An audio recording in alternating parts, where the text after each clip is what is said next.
যারা আমরা আল্লাহর কিতাবুল্লাহর অনুসারী, যারা আমরা রাসূলুল্লাহর উম্মত, কিতাবুল্লাহর অনুসারী, রাসূলুল্লাহর উম্মতদেরকে আবার সেই রাসূলুল্লাহর আদর্শ কিতাবুল্লাহর অনুসরণের মাধ্যমেই সমস্ত তন্ত্রমন্ত্রের কবর রচনার মধ্য দিয়ে নতুন বিশ্ব ব্যবস্থা গড়ে তুলতে হবে, নতুন বিশ্ব ব্যবস্থার জাগরণ ঘটাতে হবে।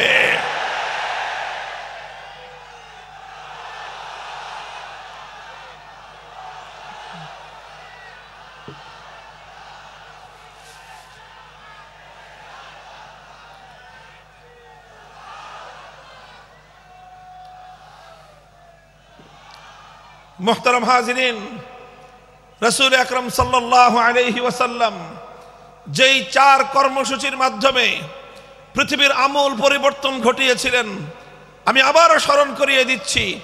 নবীজির 4টি কর্মসূচিরই কেন্দ্রবিন্দু ছিল কোরআন, কিতাবুল্লাহ।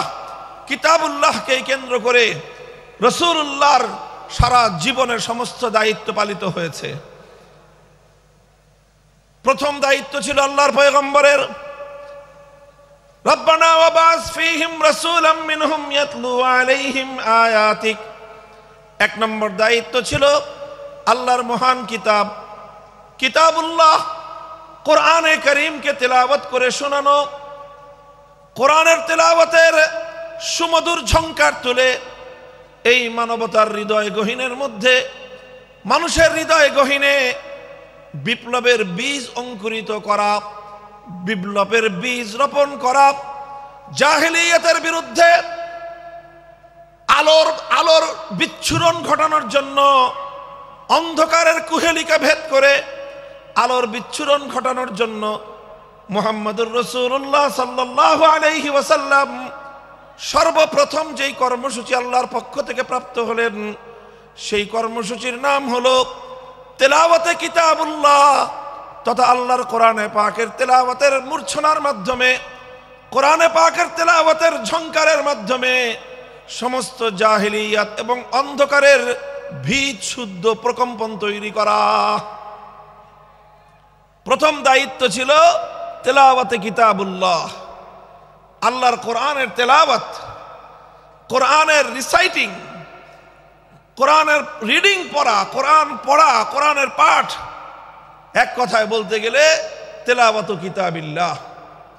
আমাদেরকে খুব ভালো করে বুঝতে হবে বিষয়টা, যে কোরআনে পাকের তেলাওয়াত এটা একটা স্বয়ং সম্পন্ন কর্মসূচি। বিপ্লবের, আল্লাহর নবীর এই মহান পরিবর্তন, এই ইনকিলাব, এই বিপ্লবের মূল এবং সর্বপ্রথম বুনিয়াদী কর্মসূচি ছিল আল্লাহর কোরআনের তেলাওয়াত। কোরআনে পাকের তেলাওয়াত এটি একটি, আবারও বলছি, স্বয়ং সম্পন্ন কর্মসূচি। স্বয়ং সম্পন্ন কর্মসূচির অর্থ হলো যে কোরআনের তেলাওয়াত করাটাই একটা লক্ষ্য বস্তু। এমনকি একজন মানুষ যদি কোরআনের অর্থ নাও বুঝে, কোরআনের অর্থ যদি সে নাও বুঝে, তবুও কোরআনে পাকের তেলাওয়াত এর যে গুরুত্ব, এর যে তাৎপর্য বিন্দু পরিমাণ ক্ষুণ্ণ হয় না। কোরআনের তেলাওয়াত এটাই আল্লাহ রসুল সাল্লাল্লাহু আলাইহি ওয়াসাল্লামের একটি পূর্ণাঙ্গ কর্মসূচি ছিল। পৃথিবীতে একমাত্র কিতাব, একমাত্র গ্রন্থ যার রিসাইটিং এবং যার তেলাওয়াত এটি একটি বড় ধরনের প্রভাব তৈরি করতে পারে। পৃথিবীর অন্য কোনো গ্রন্থ, অন্য কোনো কিতাবের অর্থ না বুঝে পাঠ করা, অর্থ না বুঝে সেটি পড়া, এর কোনো প্রভাব নাই। সেটা যে কোনো বিষয়বস্তুর গ্রন্থ হোক, বই হোক। আপনি দর্শনের বই, সাহিত্যের বই, সায়েন্সের বই, মেডিকেলের যত বইপত্র, এগুলো পড়েন, যে কোনো একজন পাঠক যদি পড়ে আর যদি সে তার মর্ম না বুঝে, তার অর্থ না বুঝে, তাহলে সাহিত্যের বই পাঠ করে মর্ম না বুঝলে সাহিত্যের কিছুই শিখতে পারবে না। দর্শনের বই না বুঝে পড়লে কোনো লাভ নাই। সায়েন্স, বিজ্ঞানের বই না বুঝে পড়লে কোনো লাভ নাই। মেডিকেলের বই না বুঝে পড়লে কোনো উপকারিতা হবে না, এক্সেপ্ট আল কোরআনুল করিম। পৃথিবীতে একমাত্র কিতাব কোরআনে পাক, যে কোরআন না বুঝে পড়লেও সেই কোরআন মানুষের হৃদয়ের মধ্যে তার অ্যাকশন এবং তার প্রভাব তৈরি করে থাকে। কোরআনে পাকের তেলাওয়াতের মধ্যে আল্লাহ পাক রব্বুল আলামিন সেই মাহাত্ম্য রেখেছেন, সেই তাৎপর্য রেখেছেন। আমরা তাফসীর, হাদিস, তাফসীর এবং সিয়ারুস সাহাবা, সাহাবায়ে কেরামের জীবনীতে তার অসংখ্য দৃষ্টান্ত খুঁজে পাই। আবু বকর সিদ্দিক রাদিয়াল্লাহু তাআলা আনহুর জীবনীতে ইতিহাসের কিতাবে একটি ঘটনা লিপিবদ্ধ হয়। হযরত আবু বকর রাদিয়াল্লাহু আনহু একবার তিনি মক্কা ছেড়ে চলে যাচ্ছেন। পথিমধ্যে আরবের একজন প্রভাবশালী গোত্রীয় নেতা, প্রধান ইবনুদ দাগিনাহ তার নাম, তার সঙ্গে দেখা। ইবনুদ দাগিনা জিজ্ঞাসা করলেন, আবু বকর কোথায় যাও? তিনি বললেন যে মক্কায় আর আমার থাকার উপায় নেই, মক্কার মানুষ আমাকে চরম উত্ত্যক্ত করেছে, আমাকে অনেক আমার অমর্যাদা করেছে, আমার উপর নির্যাতন চালিয়েছে, কাজে আমি আর মক্কায় থাকবো না, আমি মক্কা ছেড়ে চলে যাচ্ছি। ইবনুদ দাগিনা বলল যে আবু বকর, তোমার মতো মানুষ যদি মক্কা থেকে চলে যায়, তোমার মতো সোনার মানুষ, তোমার মতো নরম এবং মানুষের কল্যাণকামী মানুষ, পরোপকারী একজন মানুষ যদি মক্কা থেকে চলে যায়, তাহলে মক্কার জন্য এটা একটা কলঙ্কের জনক অধ্যায় হবে। আরবের লোকেরা বলবে যে মক্কার মানুষ ভালো না, আবু বকরের মতো একজন সোনার মানুষ তাদের সাথে থাকতে পারে না, সুতরাং তোমার মক্কা ছেড়ে চলে যাওয়া চলবে না, তুমি আমার সাথে চলো। আমি দায়িত্ব গ্রহণ করছি যে মক্কায় তোমাকে কেউ কোনো ধরনের ডিস্টার্ব করবে না, তোমাকে কেউ উৎপাত করবে না, আমি তার দায়িত্ব নিচ্ছি। ইবনুদ দাগিনা আবু বকর সিদ্দিক রাদিয়াল্লাহু তাআলা আনহুকে নিয়ে মক্কায় আসে। মক্কার লোকজনদেরকে ডাক দিয়ে বলে, তোমরা আবু বকরের সঙ্গে কেন দুর্ব্যবহার করো? কেন তোমরা আবু বকরকে উত্ত্যক্ত করো? কেন তার উপর নির্যাতন চালাও? আবু বকর যদি তোমাদের মক্কা ছেড়ে চলে যায়, সেটা হবে মক্কার মানুষের জন্য, মক্কার জন্য চরম অসম্মানের একটা বিষয়, মক্কার বাসীর জন্য এটা হবে একটা বদনামের কারণ। সুতরাং আবু বকরকে তোমরা উত্ত্যক্ত করো না, তাকে তোমরা নির্যাতন চালিও না, আবু বকরকে তার মতো মক্কায় থাকতে দাও। কারণ আবু বকর তো কোনো মানুষের ক্ষতি করে না, মানুষের কল্যাণ করে। নিজে আহার না খেয়ে অনাহারী মানুষের মুখে আহার তুলে দেয়, মানুষের সে কল্যাণ সাধন করে। মক্কার লোকেরা তখন জবাব দিল যে আবু বকর যদি মক্কায় থাকতে চায় থাকুক, আমাদের কোনো আপত্তি নাই। এমনকি আবু বকর আমাদের বাপ দাদার ধর্ম ত্যাগ করে মুহাম্মাদের ধর্ম গ্রহণ করেছে, এই ব্যাপারেও আমরা আর আপত্তি করব না। মুহাম্মাদের ধর্ম ত্যাগ শুধু গ্রহণ করেছে তাই নয়, বরং সে মুহাম্মাদের ধর্ম মানুষের মধ্যে প্রচার করবার জন্য কাজ করে, সেটাও না হয় আমরা মেনে নিলাম। কিন্তু আবু বকরকে যদি মক্কায় থাকতে হয়, আমাদের শুধুমাত্র একটি শর্ত মানতে হবে। আবু বকর আল্লাহর কোরআনের তেলাওয়াত করে, কালামুল্লাহ শরীফের তেলাওয়াত করে, সে তেলাওয়াত করুক, সেটাতেও আমরা বাধা দিব না। কিন্তু শুধুমাত্র আমাদের একটা শর্ত মানতে হবে, আবু বকরকে কোরআনের তেলাওয়াত করতে হবে তার ঘরের দুয়ার বন্ধ করে, ঘরের ভিতরে। ঘরের দুয়ার খুলে উঠোনে দাঁড়িয়ে, উন্মুক্ত প্রান্তরে দাঁড়িয়ে আবু বকর আল্লাহর কোরআন তেলাওয়াত করে, এটা করতে পারবে না। ইবনুদ দাগিনা জিজ্ঞাসা করলো, কারণ কি? ঘরটারও মালিক আবু বকর, ঘরের যে উঠোন সেই উঠোনের মালিকও আবু বকর। ঘরের উঠোনে, ঘরের বাইরে দাঁড়িয়ে, বারান্দায় দাঁড়িয়ে যদি আবু বকর তেলাওয়াত করে, তোমাদের সমস্যা কোথায়?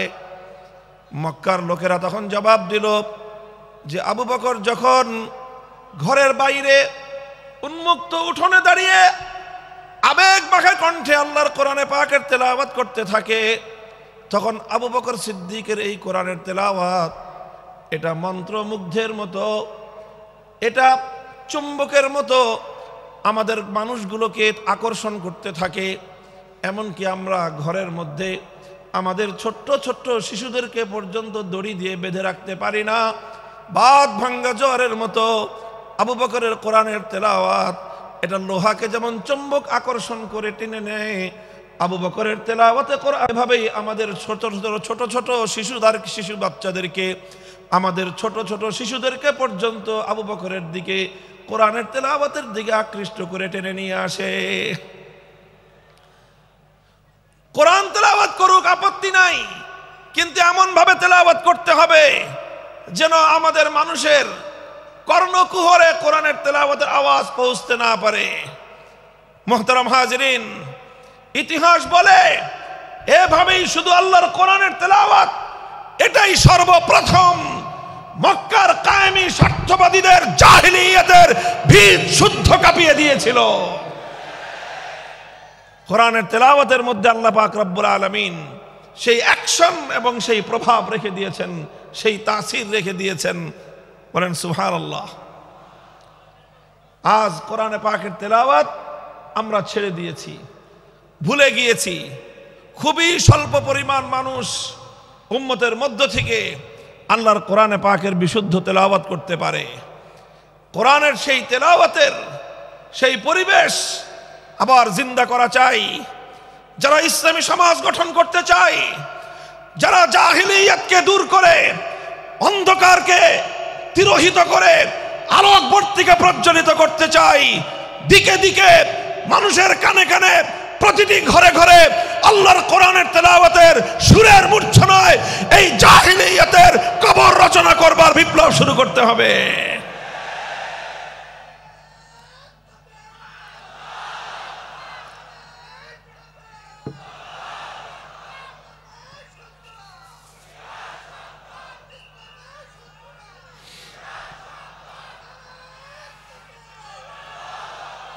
هو الذي بعث في الأميين رسولا منهم يتلو عليهم آياته ويعلمهم الكتاب والحكمة।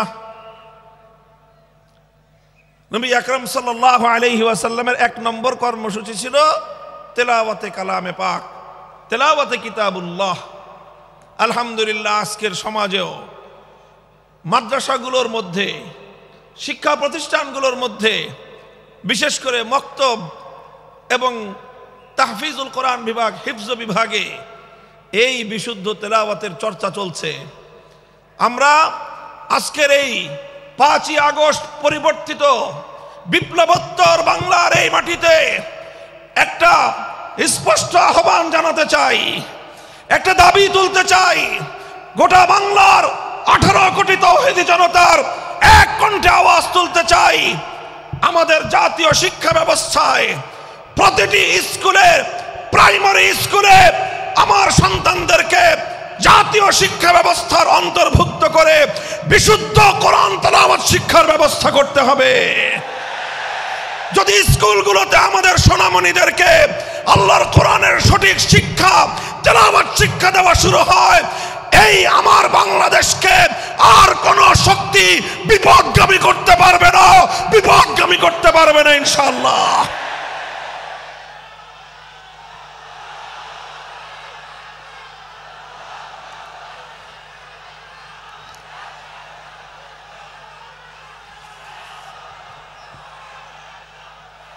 এদেশের মুসলমানদের ট্যাক্সের পয়সা দিয়ে, রাষ্ট্রীয় অর্থে আমাদের সন্তানদের শিক্ষা ব্যবস্থা পরিচালিত হয়। সেই শিক্ষা ডারউইনের মতবাদ শেখানো হবে।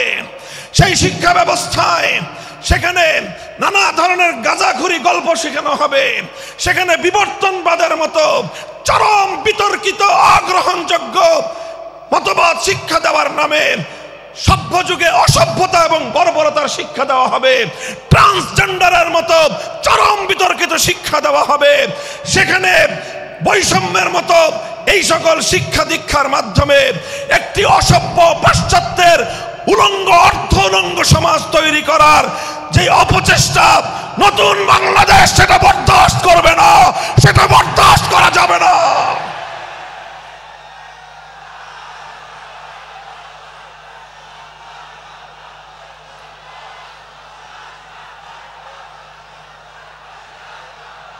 জন্য আমরা যে কথা বলছি, কোরআনকে ঘরে ঘরে পৌঁছাতে হবে। প্রতিটি শিশুর হৃদয়ে আল্লাহর কোরআনের আলো জ্বালতে হবে। আমাদের জাতীয় শিক্ষা ব্যবস্থায় প্রতিটি প্রাইমারি স্কুলে একজন কোরআনের শিক্ষক নিয়োগ দিয়ে বিশুদ্ধ তেলাওয়াতের এই আওয়াজ আজ বাংলাদেশে গণদাবিতে পরিণত করতে হবে। নিজেদের অধিকার যদি স্বাভাবিকভাবে আদায় না হয়, যে কোনো মূল্যে আগামী ভবিষ্যৎ প্রজন্মের ঈমান এবং আকীদা রক্ষার জন্য আদায় করে নিতে হবে, আদায় করে নিতে হবে।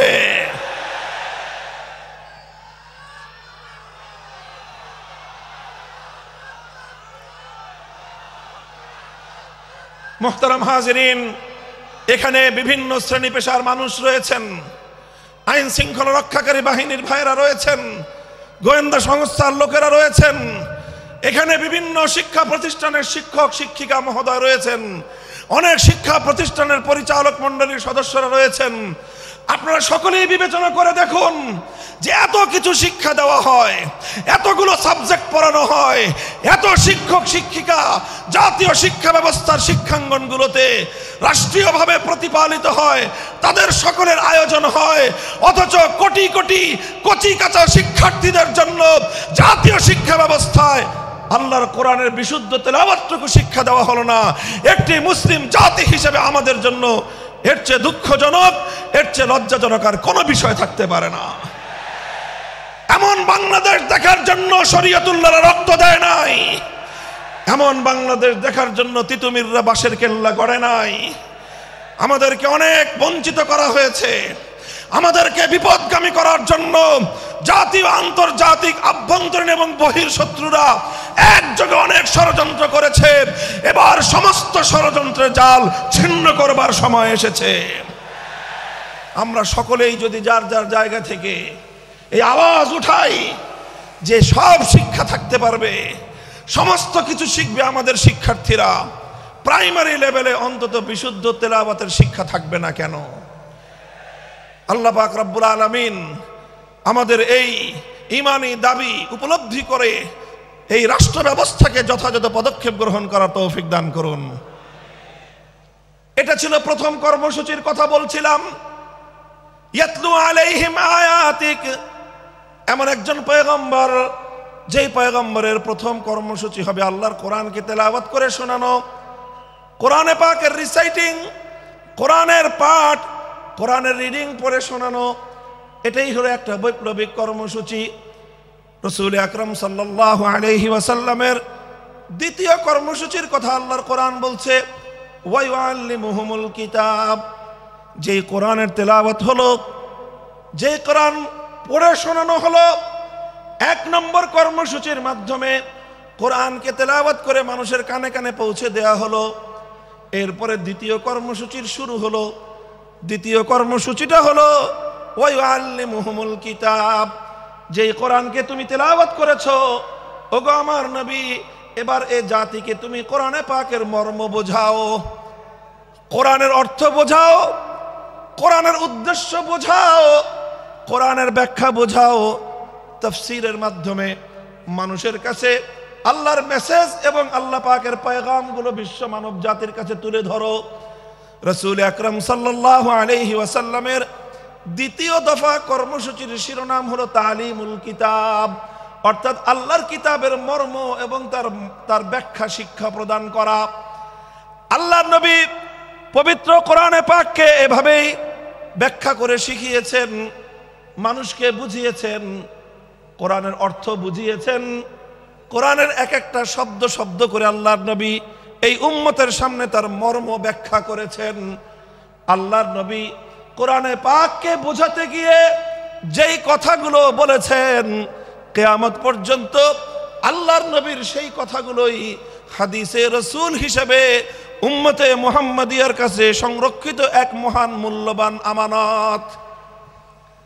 তিনি কোরআন শিক্ষা দিয়েছেন, কোরআনের মর্ম বুঝিয়েছেন, কোরআনের ব্যাখ্যা বুঝিয়েছেন।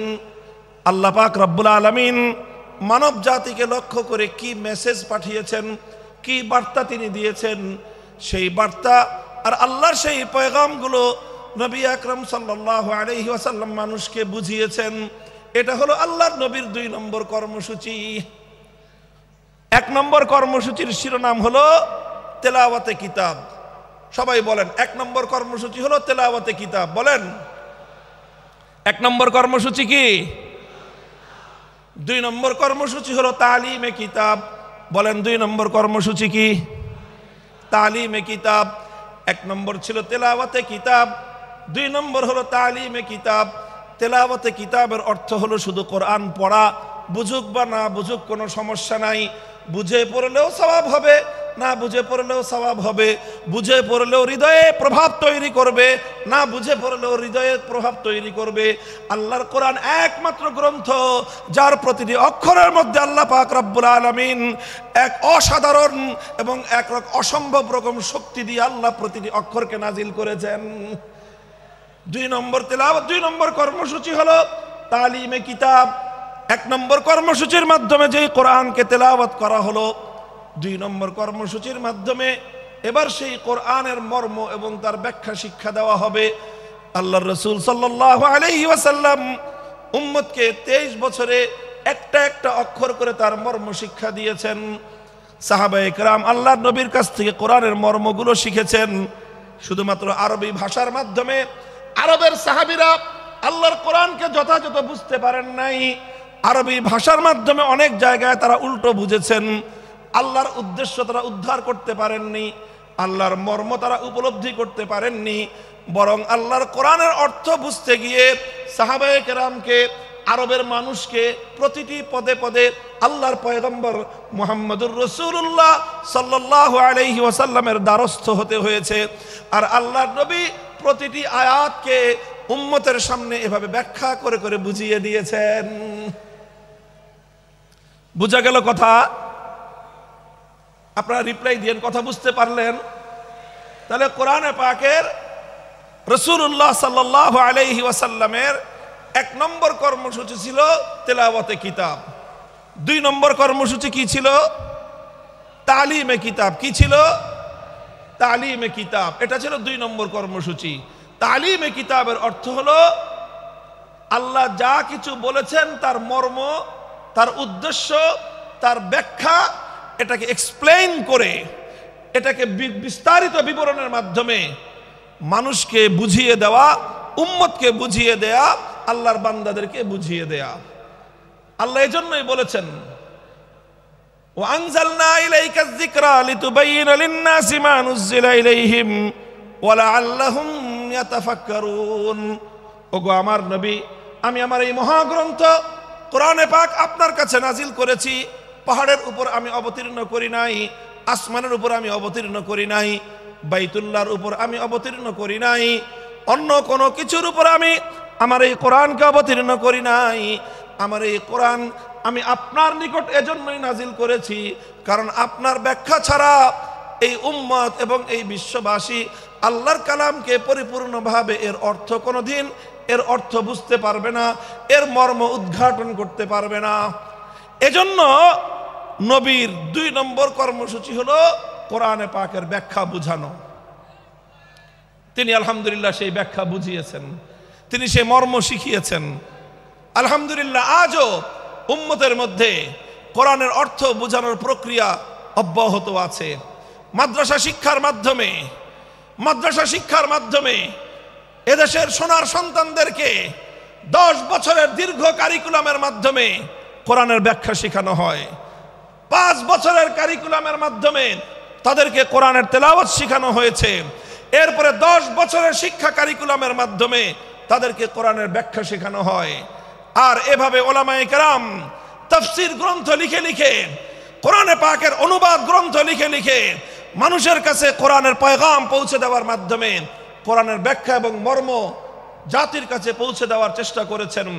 আর এই রকম বাংলার প্রত্যন্ত অঞ্চলে, গ্রাম বাংলার শহর নগর বন্দরে তাফসীরুল কোরআন মাহফিলগুলোর মাধ্যমে এ জাতির সোনার সন্তান, এ জাতির শ্রেষ্ঠ সন্তান আলেম সমাজ এভাবেই শতাব্দী কাল পর্যন্ত এদেশের মানুষের কাছে কোরআনের বাণী, কোরআনের পয়গাম পৌঁছে দেওয়ার জন্য তাফসিরুল কোরআন মাহফিলগুলোর আয়োজন করছেন।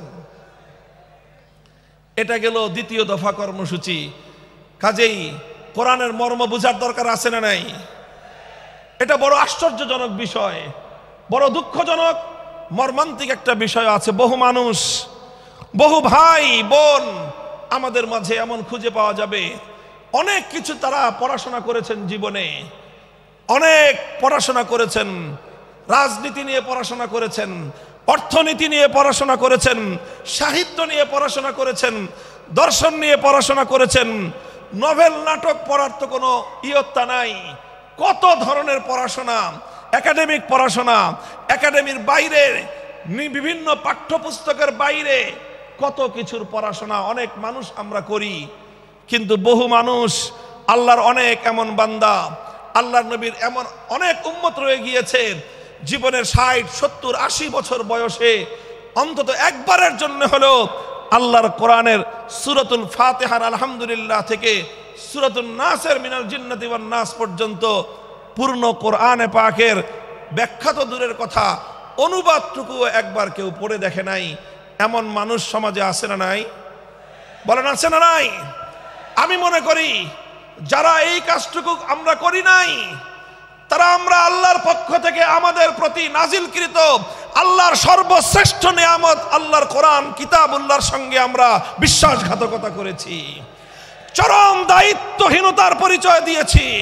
শপথ নিন, যারা অন্তত এই কাজটা করেননি, জীবনের অবশিষ্ট সময়ে হলেও ধাপে ধাপে প্রতিদিন 1 পৃষ্ঠা 2 পৃষ্ঠা 1 রুকু 2 রুকু করে 1 সূরা 2 সূরা করে অল্প অল্প করে হলেও পূর্ণ কোরআনে পাকের ব্যাখ্যা না পড়তে পারেন, অন্তত গ্রহণযোগ্য নির্ভরযোগ্য কোনো ব্যক্তির, আলেমের লিখিত কোরআনের অনুবাদ অন্তত একবার পড়বো। আমরা পড়বো তো সবাই ইনশাআল্লাহ?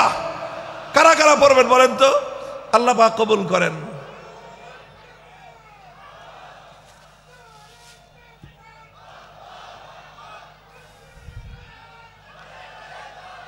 আমরা আল্লাহর কোরআনের আলো ঘরে ঘরে জ্বালতে চাই।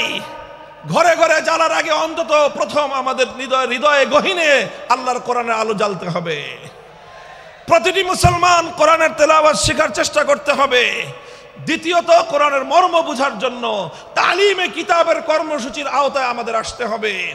আল্লাহর নবীর প্রথম কর্মসূচি তেলাওয়াতে কিতাবের আওতায় এসে কোরআনে পাকের তেলাওয়াত শিখতে হবে।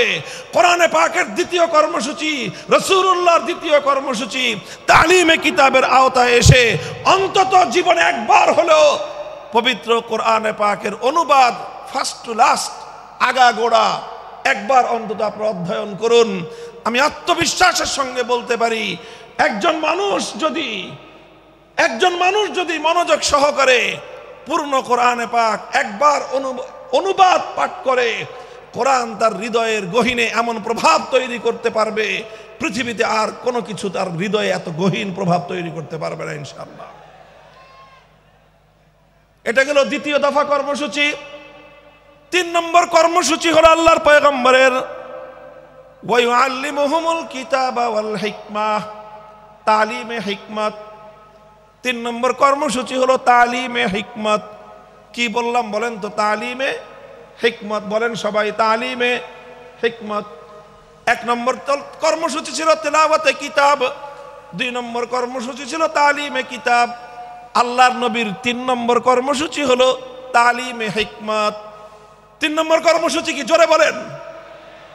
তালিমে হিকমত। তালিমে হিকমত কি জিনিস? তাফসীরে মারিফুল কোরআনে পাকের তাফসীরে মারিফুল কোরআনের মধ্যে আল্লামা মুফতি শফি রহমতুল্লাহ আলাইহি, পাক ভারত উপমহাদেশের মুফতি আজম, তিনি সহ অনেক মুফাসসিরিনে কেরামগণ তালিমে হিকমতের যে অগ্রগণ্য ব্যাখ্যা লিখেছেন, সেটা হলো এই তালিমে হিকমত মানে হলো যে প্রথমে কোরআনে পাকের তেলাওয়াত করা হলো, এটা ছিল 1 নম্বর কাজ। তারপরে কোরআনে পাকের মর্ম এবং তার অর্থ এবং তার ব্যাখ্যা শিক্ষা দেওয়া হলো, এটা ছিল তালিমে কিতাব। এটা ছিল 2 নম্বর কর্মসূচি। বন্ধুগণ, আল্লাহর পাক রব্বুল আলামিন তার নবীকে বলেছেন, শুধুমাত্র মৌখিকভাবে কোরআনের অর্থ বুঝিয়ে দিলেই এই জাতি আমার বান্দারা এই কোরআনকে পরিপূর্ণ অনুধাবন করতে পারবে না। শুধুমাত্র ব্যাখ্যা শোনায়ে দিলে, শুধুমাত্র অর্থ শোনায়ে দিলে, অথবা শুধুমাত্র ব্যাখ্যা পড়ায়ে দিলে, শুধু পড়ানো আর শোনানোর দ্বারাই আল্লাহর কোরআনকে এ জাতি পরিপূর্ণভাবে অনুধাবন করতে পারবে না। বরং কোরআনে পাক এটাকে যদি এ জাতির কাছে পরিপূর্ণভাবে উপস্থাপন করতে হয়, আল্লাহর বান্দাদেরকে যদি কোরআনে পাক পরিপূর্ণভাবে বোঝাতে হয়, তাহলে কোরআনের মর্ম বলার পাশাপাশি যেই কাজটা করতে হবে সেটা হলো পবিত্র কোরআনে পাককে যথাযথভাবে এর যেই সকল বিষয়গুলোর সাথে প্র্যাকটিসের সম্পর্ক রয়েছে সেই বিষয়গুলিকে আল্লাহর নবী প্র্যাকটিক্যাল বাস্তবায়ন করে দেখায় দেওয়া, এটার নামই হলো তালিমে হিকমত।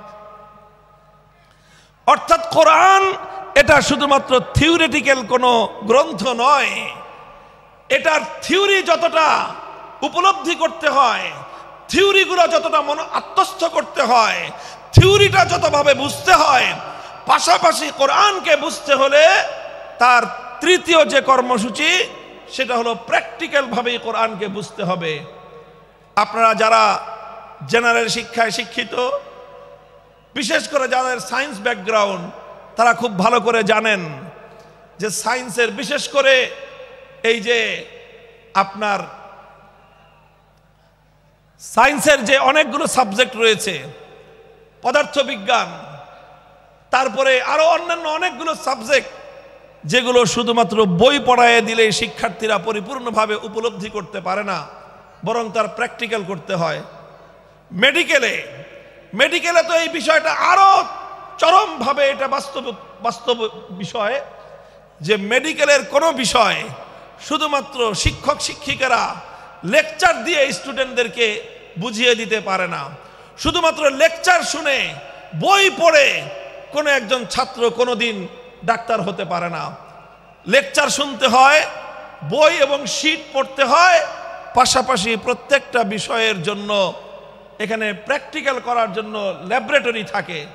এই যে এখানে আদ্দিনে মেডিকেল কলেজে যান, আমি দেখেছি এটার পরিদর্শন করে, এখানে চমৎকার সব ল্যাবগুলো রয়েছে। প্রতিটি ক্লাসের, প্রতিটি বর্ষের শিক্ষার্থীদের জন্য প্রায় প্রতিটি ক্লাসের সাথে সাথে প্র্যাকটিক্যাল হাতে কলমে মেডিকেল সায়েন্সের শিক্ষা দেওয়ার জন্য মানব দেহের অঙ্গ প্রত্যঙ্গের ডিটেলস বিবরণ হাতে কলমে আঙ্গুল দিয়ে প্র্যাকটিক্যাল দেখিয়ে দিয়ে একজন শিক্ষার্থীকে সেখানে শিক্ষা দেওয়া হয়। কথা বলেন ঠিক না বেঠিক? মেডিকেল সায়েন্স যতটা প্র্যাকটিক্যাল, কোরআনে পাক তার চেয়ে বেশি প্র্যাকটিক্যাল। কোরআন শুধুমাত্র অর্থ বুঝে, শুধু ব্যাখ্যা বুঝে আল্লাহর কোরআনের উপর পরিপূর্ণভাবে আমল করা কোশ্চিনকালেও সম্ভব নয়। এজন্য রাসূল আকরাম সাল্লাল্লাহু আলাইহি ওয়াসাল্লামের 3 নম্বর কর্মসূচি হলো তালিমে হিকমত। তালিমে হিকমতের অর্থ হলো তেলাওয়াতে কিতাবের মাধ্যমে যেই কোরআনের তেলাওয়াত হয়েছে, তালিমে কিতাবের মাধ্যমে যেই কোরআনের অর্থ এবং ব্যাখ্যা শিক্ষা দেওয়া হয়েছে, তালিমে হিকমতের মাধ্যমে সেই কোরআনে পাকের প্র্যাকটিক্যাল বিষয়গুলো বাস্তবে প্রতিফলিত করে প্র্যাকটিক্যাল করে উম্মতকে দেখিয়ে দিতে হবে। এটা হলো তালিমে হিকমত। এবং নবী আকরাম সাল্লাল্লাহু আলাইহি ওয়াসাল্লাম তার জীবনের একটা গুরুত্বপূর্ণ অধ্যায় তালিমে হিকমতের মধ্যে কাটিয়েছেন। উম্মতকে প্র্যাকটিক্যাল শিখিয়েছেন। কোরআন কিভাবে শিখিয়েছেন যেমন উপলব্ধি করুন। দৃষ্টান্ত দিয়ে আমি বলছি সংক্ষেপে। আল্লাহ পাক কোরআনে আয়াত নাজিল করলেন, আকিমুস সালাত, সালাত কায়েম করো। আল্লাহ নবী প্রথমে তেলাওয়াত শোনালেন, আকিমুস সালাত ওয়া আতুজ যাকাত ওয়া আতিউল্লাহ ওয়া রাসূলহু। তেলাওয়াত শোনালেন, 1 নম্বর কর্মসূচি পালিত হলো। তারপরে সালাতের মর্ম ব্যাখ্যা করে বোঝালেন যে সালাতের অর্থ কি। আল্লাহ নবী বুঝিয়ে দিলেন সালাতের অর্থ হলো এমন একটা ইবাদত যে ইবাদতের মধ্যে তাকবীরে তাহরিমা থাকবে, যে ইবাদতের মধ্যে সূরা ফাতিহার তেলাওয়াত থাকবে, যে ইবাদতের মধ্যে সূরা ফাতিহার পরে আরো কোরআনের তেলাওয়াত থাকবে, যে ইবাদতের মধ্যে রুকু থাকবে, রুকুর মধ্যে তাসবিহ থাকবে, তারপরে সাজদা থাকবে, সাজদার মধ্যে তাসবিহ থাকবে, তারপরে বৈঠক হবে, সেই বৈঠকের মধ্যে তাশাহুদ থাকবে। এইভাবে সালামের মাধ্যমে যে ইবাদতটা সমাপ্ত হবে, সালাতের দ্বারা সেই ইবাদত উদ্দেশ্য, সেই সালাতকে কায়েম করতে বলেছেন। কিয়ামের ইকামতের কি অর্থ আল্লাহর নবী তার সব কিছু ব্যাখ্যা করে বুঝিয়ে দিয়েছেন। এখানেই নবীজির দায়িত্ব শেষ হয়নি, বরং সালাত কিভাবে আদায় করতে হবে রাসূল আকরাম সাল্লাল্লাহু আলাইহি ওয়াসাল্লাম প্র্যাকটিক্যাল ভাবে সেটা উম্মতকে শিক্ষা দিয়েছেন। মদিনার মসজিদে নববীর মধ্যে তিনি মিম্বার স্থাপন করে সেই মিম্বারের উপর দাঁড়িয়ে রাসূলুল্লাহ সাল্লাল্লাহু আলাইহি ওয়াসাল্লাম 2 রাকাত নামাজ আদায় করেছেন। সকলে দর্শক, আল্লাহর নবী সালাত আদায়কারী, সকল সাহাবী দর্শক। এরপরে আল্লাহর নবী সকলকে লক্ষ্য করে বললেন, সল্লু কামা রাআইতুমুনি উসাল্লি, তোমরা আমাকে যেভাবে নামাজ পড়তে দেখলে ঠিক সেভাবেই তোমরা নামাজ পড়বে। শুধু আমার কথা শুনে নামাজ পড়বে না, আমার হাদিস পড়ে শুধু নামাজ পড়বে না, বরং আমার নামাজ দেখে দেখে তোমরা নামাজ শিখবে। প্র্যাকটিক্যালি নামাজ শিক্ষা দিয়েছেন। এই যে নামাজের যে প্র্যাকটিক্যাল শিক্ষা দিলেন, এটার নামই হলো তালিমে হিকমত। এটা শুধু নামাজের ক্ষেত্রেই নয়, জীবনের প্রতিটি ক্ষেত্রে, প্রত্যেকটি কর্মকাণ্ড একজন মুমিনের প্রতিটি কর্মকাণ্ডের প্র্যাকটিক্যাল নমুনা আল্লাহর নবীর জীবন থেকে গ্রহণ করতে হয়। নবীর জীবনে প্রতিটি কাজের যেই প্র্যাকটিক্যাল নমুনা আছে, সেই প্র্যাকটিক্যাল নমুনাটাই হলো তালিমে হিকমত, সেটাই হলো কোরআনে পাকের প্র্যাকটিক্যাল।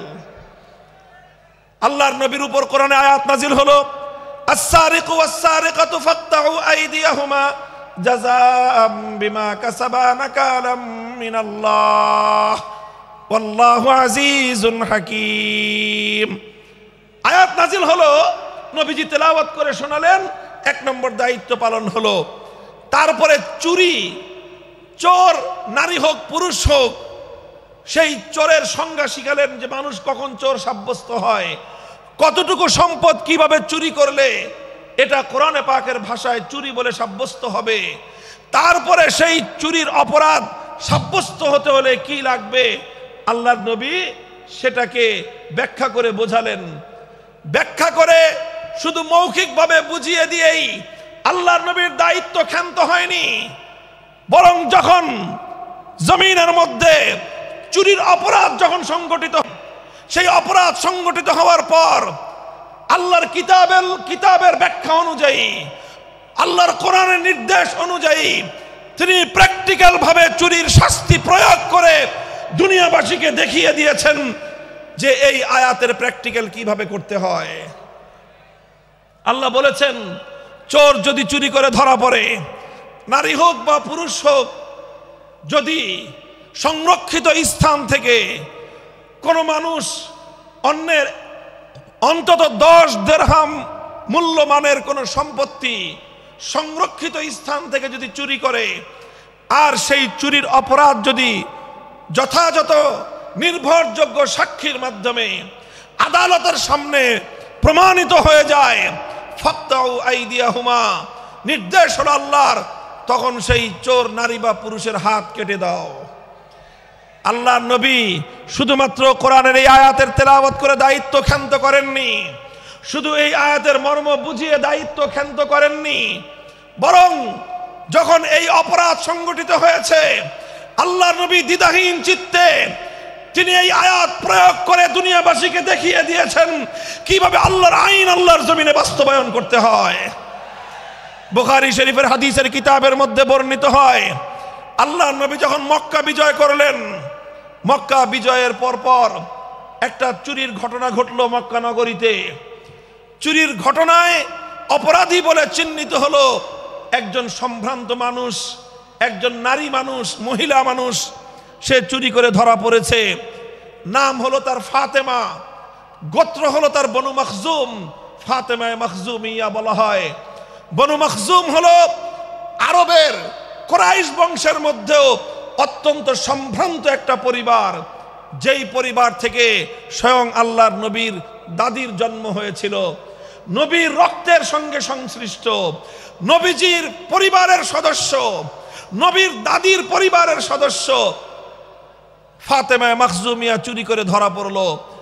বুখারীর হাদিস, ফাফাজিয়া কওমুহা ইলা উসামাতা, কুরাইশের লোকজন তারা শঙ্কিত হয়ে গেল যে এখন তো মক্কায় আল্লাহর কোরআনের বিধান বাস্তবায়িত হয়েছে, খেলাফতের শাসন কায়েম হয়েছে, এখানে আল্লাহর নবী বিচার করে মেয়েটার হাত কেটে দিবেন।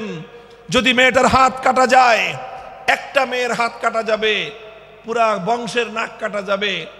কাজেই তারা সকলেই বিষয়টা নিয়ে বিচলিত হয়ে পড়ল, কিভাবে এই মেয়ের উপর হাত কাটার শাস্তিকে প্রতিরোধ করা যায়। এজন্য তারা তদবির শুরু করলো। তদবিরের জন্য একজন উপযুক্ত ব্যক্তি, আল্লাহর নবীর অত্যন্ত কাছের, নবীর অত্যন্ত প্রিয় একজন ঘনিষ্ঠ সাহাবী উসামা ইবনে যায়েদ, আল্লাহর নবীর পালক পুত্রের সূত্রে তিনি নবীজির নাতি। সেই উসামা, যাকে বলা হতো হিব্বু রাসূলিল্লাহ সাল্লাল্লাহু আলাইহি ওয়াসাল্লাম, অর্থই হল আল্লাহর রসুলের প্রিয় পাত্র, নবীজির প্রিয়তম, এটাই ছিল তার উপাধি। সেই কুরাইশ বংশের লোকজন, বনু মখজুম গোত্রের লোকজন উসামাকে এসে ধরলো, যাও মুহাম্মদ সাল্লাল্লাহু আলাইহি ওয়াসাল্লাম সম্পর্কে তোমার দাদা লাগে, তুমি তোমার দাদাকে গিয়ে বলো এই মেয়েটার জন্য হাত না কাটা হয়, কারণ এই মেয়েটা ওনার নিজের বংশের লোক। এই মেয়েটার যদি হাত কাটা যায়, পুরা কুরাইশ বংশের সম্মান ধুলোয় মিশে যাবে, স্বয়ং আল্লাহর নবী তার নিজেরও প্রেস্টিজের হ্যাম্পার হবে। কাজেই হাতটা যেন না কাটা হয়। উসামা ইবনে যায়েদ মুহাম্মদ সাল্লাল্লাহু আলাইহি ওয়াসাল্লামের কাছে গেলেন। তিনি গিয়ে সুপারিশ করলেন যে এমন একটা ঘটনা ঘটেছে, বিচার আসতেছে আপনার কাছে, এই মেয়েটার যদি হাত কাটেন তাহলে কিন্তু আপনার নিজের অসম্মান হবে, আপনার বংশের মান মর্যাদা ধুলোয় মিশে যাবে। বুখারীর হাদিস, আল্লাহর কসম খেয়ে বলতেছি, আল্লাহর নবীর সম্মুখে উসামা ইবনে যায়েদ এই তদবির এবং এই সুপারিশ করতে দেরি, আল্লাহর নবী গর্জন দিয়ে উঠলেন, উসামা আতাশফাউ ফি হাদ্দিন মিন হুদুদিল্লাহ, আল্লাহর কোরআনের বিধান আমি প্র্যাকটিক্যাল বাস্তবায়ন করব, তুমি তদবির নিয়ে এসে আমার সেই প্র্যাকটিক্যাল বাস্তবায়নের ক্ষেত্রে অন্তরায় হওয়ার চেষ্টা করো। খবরদার, ভবিষ্যতে যেন তোমাকে আর এই ধরনের কর্মকাণ্ডে দ্বিতীয়বার না দেখা যায়। উসামা ভয়ে সংকুচিত হয়ে গেলেন, নবীর সামনে থেকে সরে গেলেন। আল্লাহর নবী বুঝতে পেলেন বিষয়টা শুধু উসামার একা নয়, সে একজন অল্প বয়স্ক যুবক মানুষ, বালক মানুষ, সে না বুঝে আমার কাছে বলেছে। তাকে যারা প্রেরণ করেছে, গোটা এই মক্কার আমার গোষ্ঠী কুরাইশ বংশের লোকেরা, তাদের মধ্যে শতাব্দীকাল সহস্রাব্দীকাল ধরে যেই জাহিলিয়াত আর যেই কুসংস্কার গড়ে উঠেছে, সেই কুসংস্কারকে এই উসামার মাধ্যমে তারা বাস্তবায়ন করার চেষ্টা করেছিল। সুতরাং শুধু উসামাকে ধমক দিলেই চলবে না, গোটা মক্কাবাসীকে সংশোধন করতে হবে। ফালাম্মা কানাল আশিয়্যু, হাদিসের ভাষ্য, বিকাল বেলায় আল্লাহর নবী বাইতুল্লাহ শরীফের সামনে দাঁড়িয়ে, পবিত্র কাবার চত্বরে দাঁড়িয়ে জাতির উদ্দেশ্যে নবীজি ভাষণ দিলেন।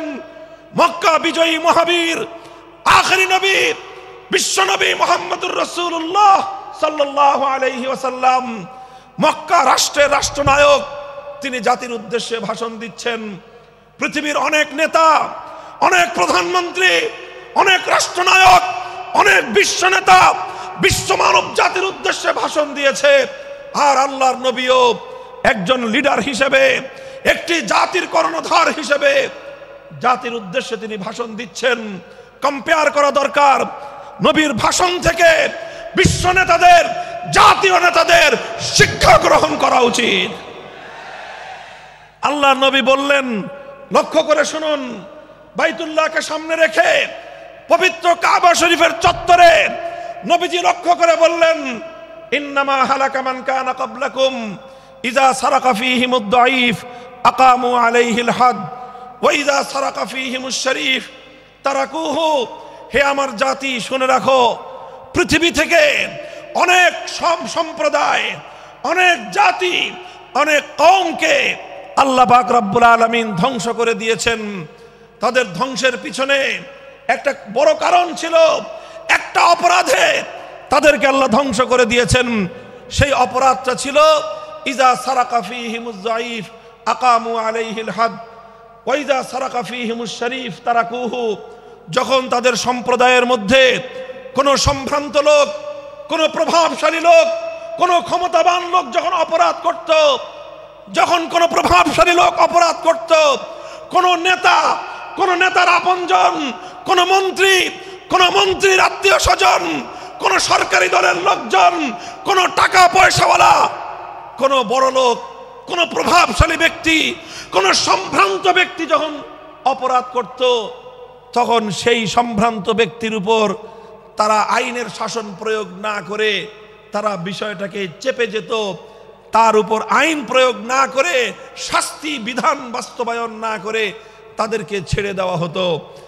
ওয়াইজা সারাকা ফীহিমুদ দাঈফ, আর একই অপরাধ যখন দুর্বল মানুষ করত, খেটে খাওয়া মানুষ, মেহনতি মানুষ, রিকশাওয়ালা, শ্রমিক, ঠেলাগাড়ি চালক, নৌকার মাঝি, মজদুর, পথের টোকাই, এই শ্রেণীর দুর্বল মানুষ যখন অপরাধ করত, যেই অপরাধ করে মন্ত্রীর দুলাভাই ছাড়া পেয়েছে, যেই অপরাধ করার পরে এমপির শালার শাস্তি হয় নাই, যেই অপরাধ করার পরে শিল্পপতির বিচার হয় নাই, যেই অপরাধ করার কারণে রাজনৈতিক নেতার কোনো বিচার হয় নাই, একই অপরাধ দুর্বল, গরিব, অসহায় মানুষ করার পরে তার উপর আইনের শাসন 100 ভাগের জায়গায় 200 ভাগ বাস্তবায়ন করা হয়। আল্লাহর নবী বলেছেন, পৃথিবীতে ইসলাম এসেছে শুধুমাত্র ইবাদত, নামাজ, রোজার, হজ, যাকাতের বিধান বাস্তবায়নের জন্য নয়। ইসলাম দুনিয়াতে আগমন করেছে, তার আগমনের অন্যতম উদ্দেশ্য হলো সমস্ত বৈষম্য দূর করে, জুলুম আর বেইনসাফি দূর করে বিশ্ব সভ্যতায় ন্যায় এবং ইনসাফ কায়েম করা।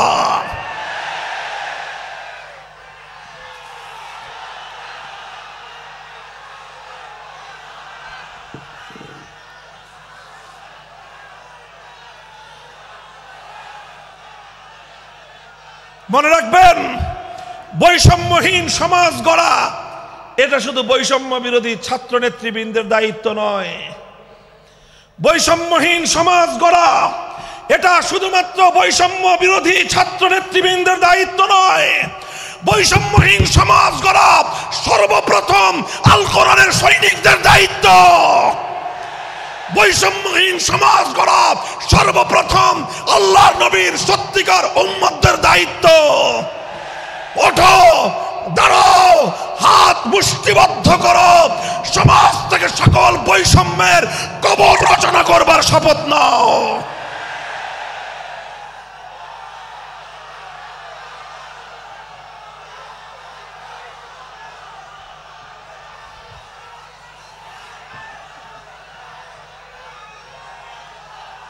মুহতারাম হাজিরিন, কথাটা খুব জায়গা লক্ষণীয়, শোনার বিষয়। যারা একটা বৈষম্যহীন সমাজ দেখতে চাও, যারা জুলুম এবং অত্যাচারে অতিষ্ঠ হয়ে গিয়েছ, যাদের জীবনকে এই ধরনের অন্যায়, অবিচার, জুলুম, শোষণ, স্বৈরতন্ত্র যাদের অন্তর হৃদয়কে জ্বালিয়ে পুড়িয়ে ছারখার করে দিয়েছে, হে হতাশাগ্রস্ত জাতি, আসো আল কোরআনের কাছে। আমরা তোমাদেরকে মুক্তির বার্তা শোনাই, আমরা তোমাদেরকে সান্ত্বনার বাণী শোনাবো। আসো, হাতে হাত রাখি, সমস্ত বৈষম্য, জুলুম, স্বৈরতন্ত্রের কবর রচনা করে আল্লাহর কোরআনের সমাজ গড়বার জন্য হাতে হাত রাখি। দেখেন,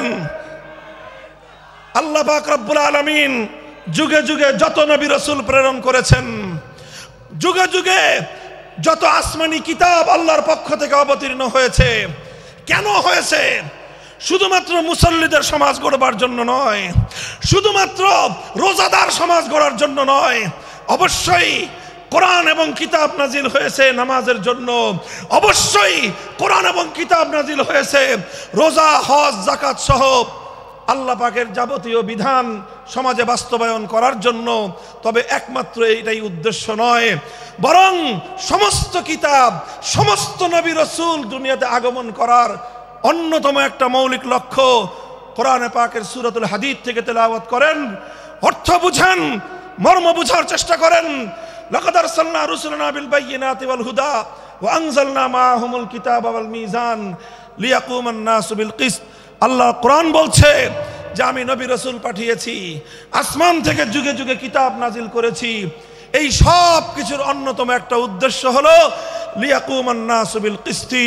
কোরআন নাজিলের উদ্দেশ্য, নবী প্রেরণের উদ্দেশ্য, শরীয়ত প্রেরণের উদ্দেশ্য, ধর্ম প্রেরণের উদ্দেশ্য হলো, অন্যতম উদ্দেশ্য হলো লিয়াকুমান নাসু বিল কিসতি, মানব সমাজ থেকে অন্যায়, অবিচার, জুলুম, শোষণ দূরীভূত করে ন্যায় এবং ইনসাফ কায়েম করা। এটাই হলো ইসলামের অন্যতম মৌলিক লক্ষ্য। যদি ইনসাফ কায়েম না করা যায়, ইসলাম অনুসরণ করা যায় না। যদি বেইনসাফের বিরুদ্ধে লড়াই না করতে পারো, মিথ্যে মুসলমানিত্বের দাবি ত্যাগ করো।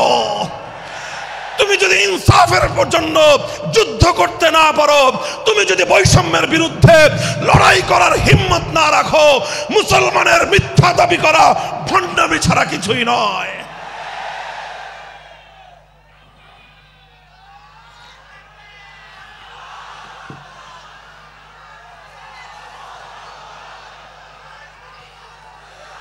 এই জন্য আমাদেরকে বুঝতে হবে, আমাদের জীবনের অন্যতম মিশন, যে জন্য আল্লাহ তার নবীদেরকে পাঠিয়েছেন, নবীদের জীবনের মিশন যা ছিল, নবীর উত্তরাধিকারী, নবীর অনুসারীদের জীবনের মিশনও সেটাই হবে। বলেন কথা ঠিক না বেঠিক?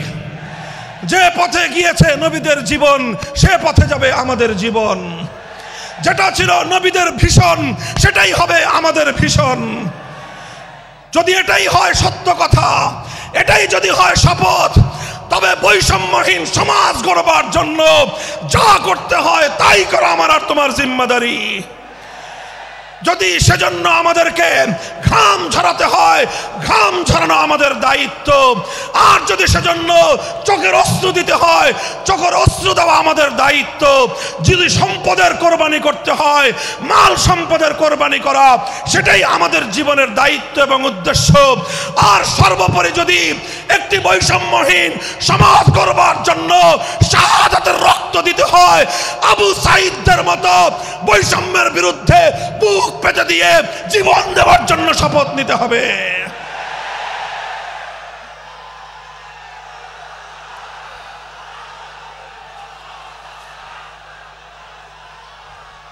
এই প্রস্তুত থাকবেন তো ইনশাআল্লাহ? আল্লাহর নবী বললেন, এই বৈষম্য চলবে না, এই বৈষম্য জাহিলিয়াত, এই বৈষম্য মূর্খতা। সমাজের মধ্যে নিজের দলের লোক অন্যায় করলে পাকার পার, বিরোধী দলের লোক অন্যায় করলে আইনের শাসনে 100 ভাগের জায়গায় 200 ভাগ। নিজেরা অপরাধ করলে সেই অপরাধীকে ছাড়িয়ে নেওয়ার জন্য সমস্ত আয়োজন। বিপক্ষ মতের লোকজন অপরাধ না করা সত্ত্বেও তাদেরকে কেচোর মতো মাটির গর্ত থেকে ধরে এনে তাদেরকে বিচারের মুখোমুখি দাঁড় করানো, অন্যায়ভাবে তাদের জীবন থেকে তাদের যৌবনের সময়গুলো কেড়ে নেওয়া, বছরের পর বছর অন্ধকার কারা প্রকোষ্ঠে তাদেরকে বন্দী করে রাখা। এই জুলুম এবং অন্যায়ের অবসান যদি না ঘটাতে পারো, পুরুষ এবং যুবক মানুষ হিসেবে আল্লাহর কাছে জবাবদিহিতার সুযোগ থাকবে না। কাজেই তাফসীরুল কোরআন শুধুমাত্র কোরআনের তেলাওয়াতের জন্য নয়, তাফসীরুল কোরআন শুধু আল্লাহর কোরআনের মর্ম বোঝানোর জন্য নয়। আল্লাহর কোরআন তেলাওয়াত করতে হবে, মর্ম বুঝতে হবে, আর তালিমে হিকমতের কর্মসূচির অধীনে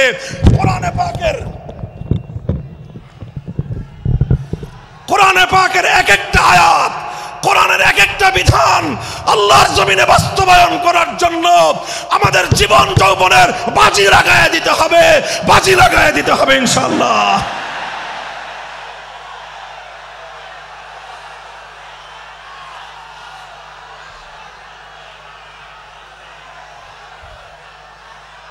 হযরত রাসূল আকরাম সাল্লাল্লাহু আলাইহি ওয়াসাল্লাম বলছিলাম, জাতির উদ্দেশ্যে প্রদত্ত মক্কা বিজয়ী মহাবীর আমিরুল মুমিনিন নবিয়ুল্লাহ খলিফাতুল্লাহ ফিল আরদ খলিফাতুল মুসলিমিন মুহাম্মদুর রাসূলুল্লাহ সাল্লাল্লাহু আলাইহি ওয়াসাল্লামের বক্তব্যের কথা আল্লাহর নবী বললেন, বৈষম্যের কারণে আল্লাহ পাক রব্বুল আলামিন পৃথিবীর বহু জাতিকে ধ্বংস করে দিয়েছেন। সুতরাং শুনে রেখো, আমার দ্বারা বৈষম্য হবে না। শুধু আমার বংশের লোক দেখে, আমার গোত্রের লোক দেখে, আমার রক্তের আত্মীয়তার সূত্রের কারণে আমি অপরাধ প্রমাণিত হওয়ার পরেও তার উপর কোরআনের বিধান বাস্তবায়ন করব না, এটা আমার দ্বারা সম্ভব নয়। এরপরে আল্লাহর নবী যেই কথাটি বললেন, সেই কথা যদি আল্লাহর নবী হাদিসে না বলতেন, তাহলে সেই কথা উচ্চারণ করতে আমাদের জিহ্বা কেঁপে উঠত, আমাদের বক্ষ প্রকম্পিত হতো। আল্লাহর নবী বললেন, ওয়াল্লাহ লাউ আন্না ফাতিমাতা বিনতা মুহাম্মাদিন সারাকাত লাকাতাতু ইয়াদাহা, ওয়াল্লাহি লাউ আন্না ফাতিমাতা বিনতা মুহাম্মাদিন সারাকাত লাকাতাতু ইয়াদাহা। শুধু আমার দাদির গোত্র, আমার বংশের ফাতেমা নামনি মহিলা নয়, আজ যদি আমি মুহাম্মদুর রাসূলুল্লাহর কলিজার টুকরা মেয়ে, আমার জীবনের সবচেয়ে আদরের সন্তান ফাতেমা যদি আজকে চুরি করে ধরা পড়তো, আমি আল্লাহর শপথ করে বলি, আমি তার হাত কেটে দিতে এতটুকু দ্বিধা করতাম না। মুহতারাম হাজিরিন, এটাই হলো তালিমে হিকমত। আল্লাহর কোরআনের বিধান বাস্তবায়ন করতে গিয়ে ছুরি যদি নিজের সন্তানের গলার উপর দিয়ে যায়, ইব্রাহিম খলিলুল্লাহর মতো ছুরি চালায় দিতে দ্বিধা করা যাবে না। যদি ইনসাফ কায়েম করতে গিয়ে ছুরি যদি নিজের সন্তানের হাতের উপর দিয়ে যায়, সে হাত স্তব্ধ হয়ে যাবে না, সে হাত থমকে দাঁড়াতে পারবে না। যেখান দিয়ে ইনসাফ যাবে সেখান দিয়ে ইনসাফকে চালিয়ে দিতে হবে। রাসূল আকরাম সাল্লাল্লাহু আলাইহি ওয়াসাল্লাম ঘোষণা করলেন, আল্লাহর আয়াত নাজিল হলো, ইয়া আইয়ুহাল্লাযীনা আমানুত্তাকুল্লাহ ওয়া যারু মা বাকিয়া মিনার রিবা ইন কুনতুম মুমিনিন। হে মুমিনগণ, সুদকে তোমরা পরিহার করো যদি ঈমানদার হয়ে থাকো। যদি ঈমানদার হয়ে থাকো, কি করো তোমরা? সুদকে পরিহার করো। কি করো? ইত্তাকুল্লাহ, তোমরা আল্লাহকে ভয় করো। ওয়াজারু মা বাকিয়া মিনার রিবা, সুদের যা অবশিষ্ট আছে এই সব কিছু তোমরা পরিহার করো। আর যদি না করো, সুদ যদি তোমরা পরিহার না করো, ফাজানু বিহারবিম মিনাল্লাহি ওয়া রাসূলিহি, আল্লাহ এবং তার রাসূলের পক্ষ থেকে যুদ্ধের ঘোষণা শুনে নাও।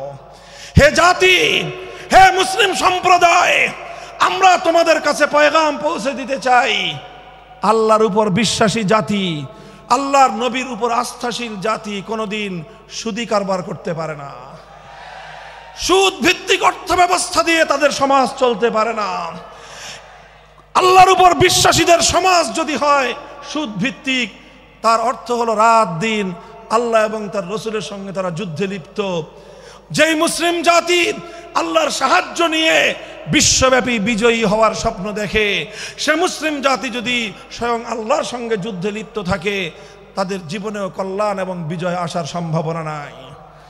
এই জন্য মুসলিম জাতির উত্থানের জন্য, মুসলমানদের বিজয়ের পূর্ব শর্ত হলো সুদ পরিহারের মাধ্যমে আল্লাহর সঙ্গে যুদ্ধ বন্ধ করতে হবে, আল্লাহর পক্ষ থেকে সাহায্য চাইতে হবে।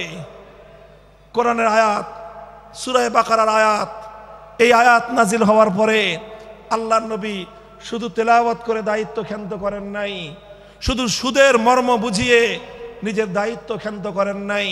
তৃতীয় দায়িত্ব তালিমে হিকমত, সুদকে সমাজ থেকে সমূলে উৎখাত করার উদ্যোগ নিয়েছেন। বলেন সুবহানাল্লাহ।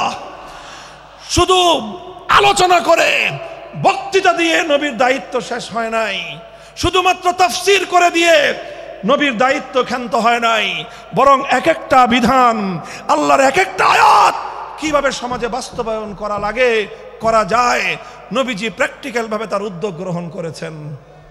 কিভাবে উদ্যোগ নিয়েছেন? সুদের বিরুদ্ধে কি উদ্যোগ নিয়েছিলেন? কিতাব উল্টান, হাদিসের কিতাব, বুখারী শরীফের হাদিস, নবীজি ঘোষণা দিলেন, আলা ইন্না রিবাল জাহিলিয়াতি মাওদুউন তাহতা কদামাইয়া।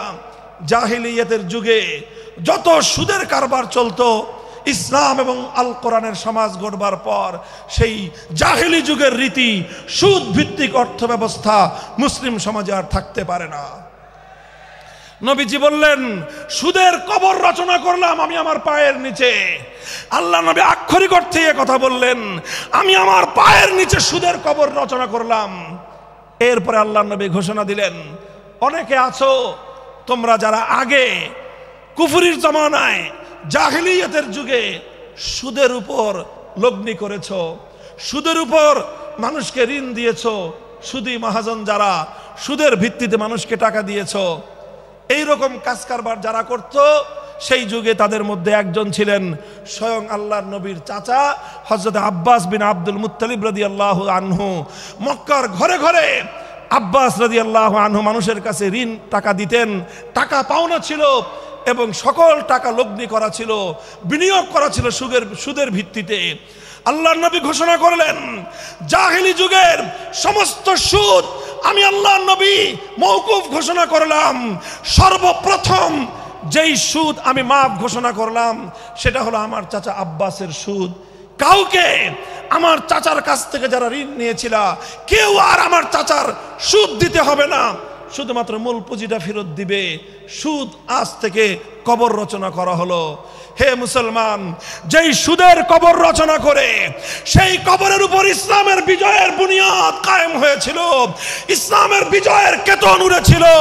অন্যায় বৈষম্যের কবর রচনা করে, সুদ ভিত্তিক অর্থ ব্যবস্থার কবর রচনা করে আজ মুসলমানেরা আবার সেই কবর খুঁড়ে সেখান থেকে জুলুম, অত্যাচার, সুদ ভিত্তিক অর্থ ব্যবস্থাকে কবরের পচা মাল, কবরের মরা পচা করা লাশ মুসলিম সমাজের মধ্যে আবার পুনর্বাসিত করেছে। এজন্যই আজ মুসলমানদের এই অধপতন। যদি মুক্তি চাও, যদি মুক্তি চাও, শুধুমাত্র ইবাদত দিয়ে মুক্তি আসবে না। ইবাদত যেমন করতে হবে, যেরকম নামাজ, রোজা, হজ, যাকাত, তাসবিহ, তাহলিল আদায় করতে হবে, ঠিক একই ভাবে সমাজ সংস্কার করার জন্য সমাজ থেকে জুলুম দূর করতে হবে, বৈষম্য দূর করতে হবে, বেইনসাফি দূর করতে হবে, সুদ ভিত্তিক অর্থ ব্যবস্থার বিরুদ্ধে জাতীয়ভাবে ঐক্য গড়ে তুলে সুদের বিরুদ্ধে যুদ্ধ ঘোষণা করতে হবে। রাজি আছেন তো ইনশাআল্লাহ? আল্লাহ পাক তৌফিক দান করেন। হাত নামান। 3 দফা কর্মসূচি গেল, তালিমে হিকমত সর্বশেষ আলোচনা ও সমাপ্তির দিকে। নবীজির 4 নম্বর কর্মসূচি হলো ওয়ায়ুআল্লিমুহুমুল কিতাবা ওয়াল হিকমাতা ওয়া ইউযাক্কিহিম। ইউযাক্কিহিম অর্থ হলো তাজকিয়া। তাজকিয়ার অনেক অর্থ। তাজকিয়া বলে শুধুমাত্র পীর মুরিদি বোঝানো হয়, তাজকিয়া বলে শুধুমাত্র তাসাউফ চর্চা বোঝানো হয়, তাজকিয়া বলে শুধুমাত্র কিছু ওজিফা আদায় করা বোঝানো হয়। তাজকিয়ার আসল সারমর্ম হলো, একটু লক্ষ্য করে বুঝেন, খুব গভীর এবং তাৎপর্যময় একটা কথা। তাজকিয়ার মূল অর্থ হলো, দেখেন কর্মসূচি ছিল কয়টা? 4টা। 1 নম্বর কর্মসূচি ছিল তেলাওয়াতে কিতাবুল্লাহ, আল্লাহর কিতাবের তেলাওয়াত। 2 নম্বর কর্মসূচি ছিল তালিমে কিতাব, কিতাবুল্লাহ, আল্লাহর কিতাবের মর্ম বুঝানো। 3 নম্বর কর্মসূচি ছিল তালিমে হিকমত, অর্থাৎ আল্লাহর কিতাবের প্রত্যেকটা বিধান, প্রত্যেকটা বিষয়কে প্র্যাকটিক্যাল আমলে পরিণত করা, কার্যে পরিণত করা। কথা ঠিক না বেঠিক?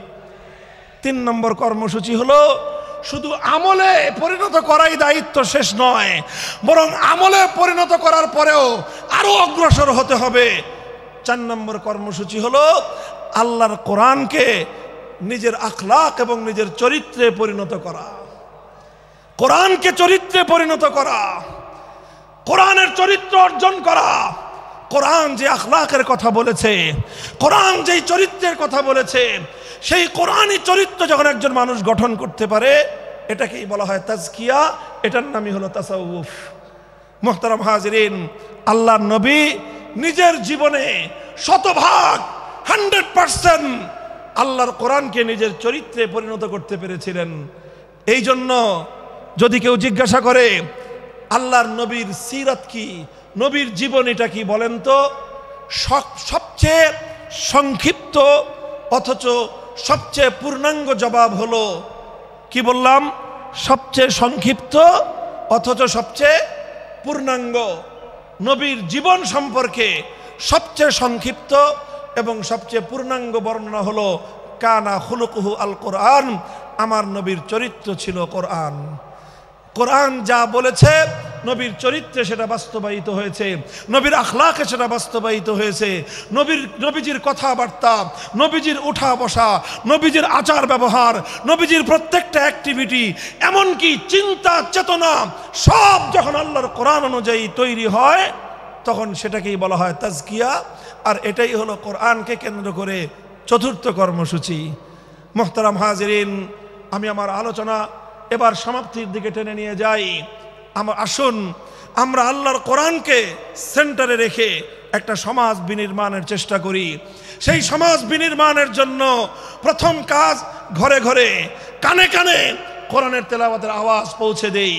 2 নম্বর, প্রতিটি মুসলমানের কাছে কোরআনের মর্ম বোঝানোর চেষ্টা পৌঁছে দেই। 3 নম্বর হলো কোরআনের প্রত্যেকটা বিধান সমাজে, ব্যক্তিগত জীবনে, পরিবার জীবনে, সমাজে, রাষ্ট্র জীবনে বাস্তবায়ন করার উদ্যোগ নেই। চতুর্থ কর্মসূচি হলো আল্লাহর কোরআনকে নিজের আখলাক, নিজের চরিত্রে রূপান্তরিত করার জন্য সর্বাত্মক চেষ্টা চালাই। ইনশাআল্লাহ রাজি আছি তো? ইনশাআল্লাহ রাজি আছেন তো? আল্লাহর কোরআন শুধুমাত্র তেলাওয়াত নয়, শুধুমাত্র তাফসীর আর ব্যাখ্যা নয়, এই কোরআনকে বাস্তবে পরিণত করবার জন্য মুসলমানরা যদি উদ্যোগ গ্রহণ করে, আগামীর বিশ্ব হবে ইসলামের বিশ্ব, আগামীর বিশ্ব হবে আল কোরআনের বিশ্ব ইনশাআল্লাহ। বাংলাদেশ বাংলাদেশ বাংলাদেশ নিয়ে আমার আখেরি বার্তা এখন হলো বিপ্লবের জন্য বাংলাদেশ উর্বর হয়ে আছে। কথা বলেন ঠিক না বেঠিক? পানি পড়লে যেভাবে যেভাবে শীতকালের পরে বৃষ্টির পানি পড়ার সঙ্গে সঙ্গে ফসলের মাঠ যেমন চাষাবাদের জন্য উর্বর হয়ে যায়, আবু সাইদ, মুগ্ধ, সিফাত হাসান, এভাবে আমাদের অসংখ্য অগণিত বীর শহীদদের রক্ত ভেজায় বাংলার মাটি এখন ইসলামী বিপ্লবের জন্য উর্বর হয়ে আছে, আল কোরআনের বিপ্লবের জন্য উর্বর হয়ে আছে। এই সমাজ, এই জমিন এখন বিপ্লবী চায়। সে বিপ্লব আব্রাহাম লিঙ্কনের আদর্শের বিপ্লব নয়, সে বিপ্লব কার্ল মার্কস, মাও সেতুং আর লেনিনদের বিপ্লব নয়। বাংলার মাটি আরেকটা বিপ্লব দেখতে চায়, সে বিপ্লব হবে আল কোরআনের বিপ্লব, সে বিপ্লব হবে ইসলামী সমাজ গঠনের বিপ্লব।